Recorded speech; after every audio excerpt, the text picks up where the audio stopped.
So I did a couple of unboxing videos about Command of Nature, the basic game, and the extra 2 characters, the expansion that it comes with. Well, it doesn't come with it, but you can get it separately. And someone in the comments asked, is this game fun? What's the good and the bad? So I thought I'd just do a quick video on the rundown of gameplay, just a brief summary of gameplay and what I like about the game and what I don't like about the game. This is the Be A Hero Gaming channel where we talk about all things gaming. This is a really easy to set up game, and I just barely was able to squeeze everything in here into the camera view here. So we're going to talk about this game, and on the channel we talk about other games, hobbying tips with games that have models with them. So if you want to check those videos out, those are posted too. And we also talk about how to be a hero in real life. That's just something that's really stuck out to me as I play games, and it's really exciting to be a hero and level up and get better, which you can do definitely in this game, which is a big plus. But once you put the game away, has it made you any better? Of course, because you've had a good time with your family and friends, but we want to make sure that we're doing things in real life that are going to make us level up as an individual. So with that said, Command of Nature, you are commanding nature, some elementals and some magic. And when you're done playing Command of Nature, don't just command the nature, but go out into nature. Whether it's spring, summer, fall, winter, it doesn't matter what season it is, get outside and make sure you're doing something in the sunshine or just feeling the breeze, getting outside. The sights and sounds and smells of nature are amazing, and they have wonderful healing properties if you're struggling. So with that said, let's talk about the game Command of Nature. Basically what you're trying to do is you're trying to defeat your opponent's sage. And the sage is going to be one of your most powerful warriors, and you can see the sage's pictures on the board here as well. And once you've defeated your opponent's sage, you are the winner. And I will talk about, first of all, I can't think of very many drawbacks to this game, because is it fun? Yes.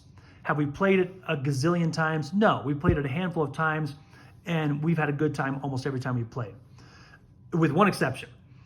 As your elementals are knocked out, you can go over here to the elemental market and you can purchase more. It doesn't have to be from your faction. It can be from any faction. As you see here, there's various factions that are laid out. You can use your money here at the end of your turn to buy more elementals that will go into your discard pile. That eventually, once your deck runs out, you'll be able to reshuffle, turn your deck back over, and have the potential to draw those elementals and play them into your formation.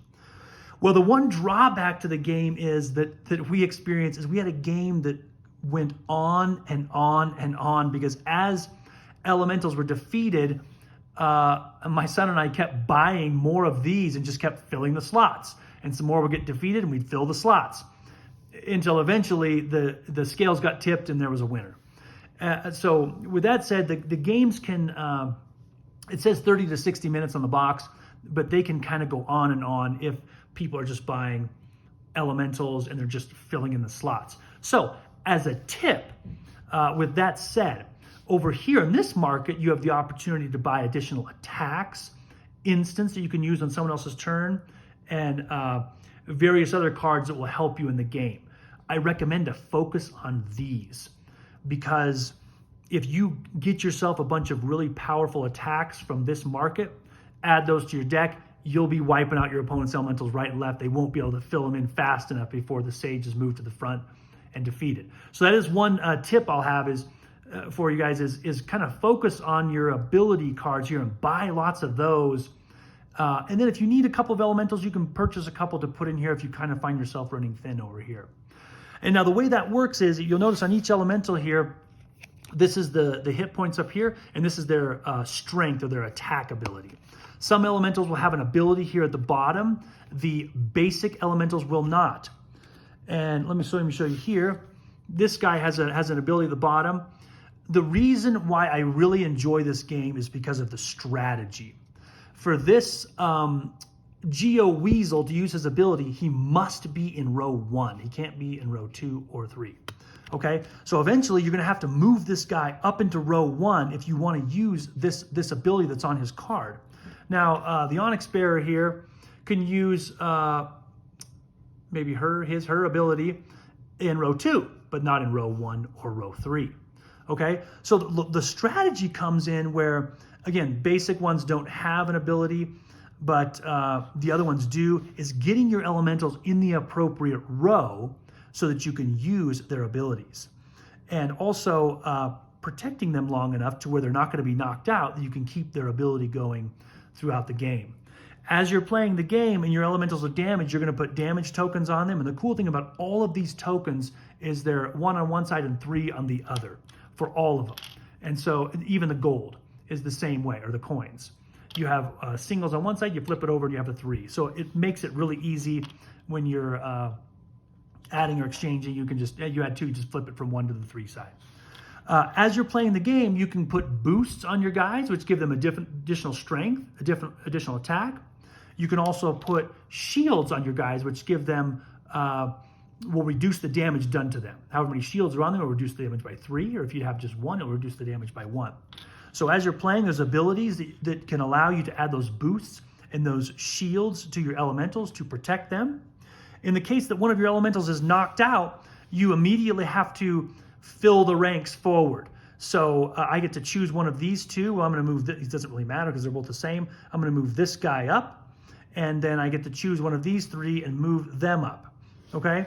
Because this first and second row always has to be filled if possible. Now, if you're down to 1 elemental, obviously you're just going to have 1 in the first row. But you have to fill these rows up. Now, as the opponent defeats elementals, they're going to move up a level, okay? And so they're going to take their token and slide it up the level track there. Once you get to level 4, here you can see is highlighted as well as level 6 and 8. You have a level 4, 6, and 8 elemental here that you're going to add to your discard pile once you get to those respective levels. And your level 8 guy is really powerful. So the cool thing about the game, and another reason why I really like it, is because these 3 guys at the front are kind of weak. They get knocked out quick, and so you're going to move up 3 levels really fast. 1, 2, 3. This guy's going to come out. And as you move other guys up, some of these guys are basic over here. Some of them have abilities that you're going to be able to add to your ranks as well. And so you get guys, the weaker guys, knocked out pretty quick, and this moves up really fast. Eventually, you're going to get up to level 8, where you're going to have your bruiser out here. And I'll just show you here the Pebble level 8 guy I really like. He's got an attack power of 8 and 7 hit points. So not very many elementals stand a chance against the Oxen Avenger. He also has this ability that can be performed in rows 1 or 2. And then you can see here, the level 6 guy is also a little bit more powerful compared to the basic guys, and the Jade Titan as well. But once you get to your level 8 guy, and again, when you uncover these, they will go into your discard pile. And once your deck has run out, you'll be able to shuffle those cards up and place them back over here to form yourself a new deck. Also, as you're buying additional elementals and additional abilities, they will go into your discard pile. And then once your deck runs out, again, you'll be able to shuffle those and have the chance to draw those from your deck. On your turn, you have a list here of 4 basic actions that you can perform on your turn. You can summon an elemental from your hand. Well, how does that work? At the beginning of your turn, you're going to draw 5 cards. And so you're going to have elementals in here. You're going to have abilities you can use, attacks you can use. Now, you can only summon an elemental if you have a free slot, which is usually going to be in row 3, because as elementals get knocked out, they're going to move up. And so this elemental gets knocked out, which, by the way, if they do get knocked out, they are out of the game, okay? They don't go back to your discard pile, and a knocked out elemental is removed from the game. And then I'm going to move these guys up to fill the slots. Now on my turn, one of the actions I can perform, you get 4 action points, is I can play an elemental from my hand and fill an empty slot. Like that is an action point. The other thing I can do is play one of my command cards from my hand. There's various command cards. This ritual requires me to have 3 elementals that are connected. Or in other words, they're touching. These 2 are connected. These 2 are connected. These 2 are not connected because they're not touching each other. There's an elemental in between them. If I have 3 connected elementals, I can perform this ritual, which gives me some kind of ability on my turn. Again, this counts as an action point. Playing an elemental, playing a card. These red cards do not count as action points, but they are used on your opponent's turn in response to their attacks or movement. And this one says here that you play this card when an elemental in your formation is attacked, reduce the damage by 1. So these red cards are really helpful to have. Again, there's other ones over here you can buy that give you additional abilities to be played on your opponent's turn in response to their attacks and their movements. Another one of the command cards that you can play are these attack cards. And again, you'll notice here, this can only be used by an elemental in row 1. This can be used by an elemental in row 1 or row 2 because it's a ranged attack. This one, you just have to attack from here to here, 1 row away because it's a melee attack. So only the guy up front is able to attack the guy in your opponent's row 1. And you're going to deal damage equal to the strength. Again, there's better cards in here. You can see this one here. You can attack from all 3 rows. Really cool attack cards in here that are going to grant you some awesome abilities for your guys here to knock out your opponent's elementals to get their leader closer to the front where you can get access to them and attack them and win the game. The ranged attack here can be used in row 1 or 2. And the reason for that is it can attack 2 rows away, no more, no less. So if I attack from row 1, I've got to attack 2 rows away. If I attack with one of my elementals from row 2, I have to attack 2 rows away. You can't attack less than that or more than that. It has to be 2 rows. So again, those are some of the command cards that you can play from your hand. When they are played, they will go to your discard pile, which again, you will be able to reshuffle and add back to your deck once your deck is empty. The third basic action you can perform is to swap the position of 2 connected elementals. Again, connected elementals are ones that are touching. So these 2 guys are touching, these 2 are touching. These 2 are not because there's elementals in between them. So you're not able to swap these positions as well as these 2 up here. So say I wanted to get this guy closer to the front here, I could swap these positions and that would take an action point, 1 of my 4. And then the final action that's basic that you can do is draw a card from your deck. You might be getting lean on cards and you think, I need an additional card, so I'm going to draw a card from my deck. What I got another elemental, but which doesn't help me much because I don't have any open slots to fill in there. So those are the 4 basic actions you can perform on your turn, is to summon an elemental, to play a command card, to swap positions, or to draw a card from your deck. Now, as you uncover your higher level elementals, you can see here there's additional faction elementals on the board here that are specific to the faction that you choose. Because these are so powerful, you can only use 1 of these per turn. So even though I have 3 action points left, I'm not able to use all 3 of these. I have to pick 1 and use that one, and that's all I can use for that turn is 1 of these abilities. And they are pretty good, is the reason why you want to knock some elementals out so you can move this token up, uncover these more powerful elementals, and get these additional abilities, which really pave the way to victory. Because you have better abilities, better elementals to play out into your formation, and it really helps to knock out the rest of their elementals to bring their leader to the front where you can get access to them. Once you've performed your 4 action points, you are going to get a chance to spend your gold. Every leader, the ability they grant you is to collect 3 gold at the beginning of your turn. That's what this little sun means right here, is at the beginning of the turn. There's additional ways to get gold. Other characters provide you with gold depending on tactics in the game and the way you use them. But your leader is always going to grant you 3 gold at the beginning of each turn. So once you've done your 4 action points, you can use your gold to purchase additional elementals or additional abilities. You can see here, the only difference between this and the one you get is there's a gold value at the bottom. The basic ones, this guy's not basic because he has an ability. The basic ones are really inexpensive. The more powerful they are, they get really, really expensive. So it kind of behooves you to save up a little of your gold for when the powerful elementals come out into play. If for some reason you don't like a market, I don't like these guys, or I don't like these abilities, you can spend 1 gold to swipe these cards and put them on the bottom and draw 3 new cards. Just kind of helpful to get a fresh outlook if you don't like any of the cards that are available to you. That is an option that you have available to you. Once you're finished purchasing, you don't have to. Once you're done purchasing elementals, you can discard any amount of cards in your hand. You can keep these or you can discard them. Well, I have all these guys out there. This guy's not going to help me much. I'm going to discard him. And then you draw up to 5 cards.